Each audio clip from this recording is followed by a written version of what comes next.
Hello guys, ako nga pala Giselle from Fantastic at nandito ako upang pag-usapan ng love versus games. Na naman! Kaya ako napili itong topic na to kasi commonly lahat ng mga tao, lahat ng magkarelasyon ngayon, lagi nila nag-aaway gawa ng games. Ano ba?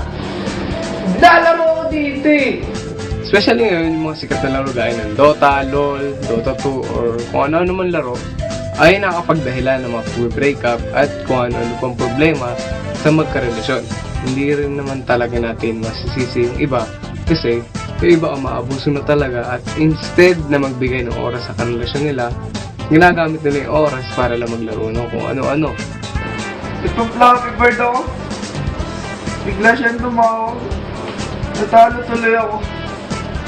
Yung iba nga gumagastos ng libo-libo gawa lang ng game. Pero minsan talaga yung mga babaeng may karelasyong gamer ay hindi lang talaga sanay na hindi nila nakakausap yung mga karelasyon nila.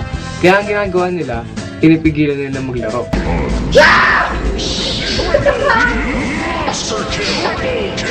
Pumatay. Nga naman, instead na pang date nila o panggala nila, pinanluludan na sa kung ano ng laro, di ba?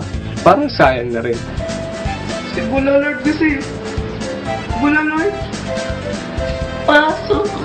Well, tandaan lang natin yung mga larong ganyan, gaya ng Dota, LOL, o kung ano-ano man laro na lalaro nyo, ay pampalipas oras lamang. I mean, pwede naman natin seryosohin. Ako, katulad ko, may sinaseryoso akong laro. Mga ganyan. Pero, dapat, balance lang. Oras para sa girlfriend mo, at oras sa laro. Siyempre, para naman sa mga babae, wag niyo pagsisilosan yung laro. Kasi ano ba kayo sa laro? Kayo nakikita kayo. Yung laro, di ba? Andyan lang. At siyempre, dapat nasa tamang panahon lang ang oras ng paglalaro at oras ng pagmamahal. Saka yung mga quotes na sabi nila.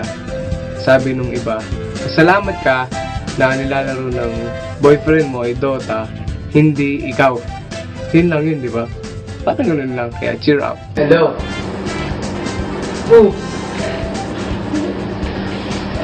Nako. Yun lang naman ang gusto ko sabihin. Sana may natutunan kayo. Sana nag-enjoy kayo sa mga kalokohan namin. And kailangan magpaalam at sana huwag niyo kalimutan mag-like, comment sa baba at mag-subscribe na rin para sa mga susunod namin mga videos. Okay?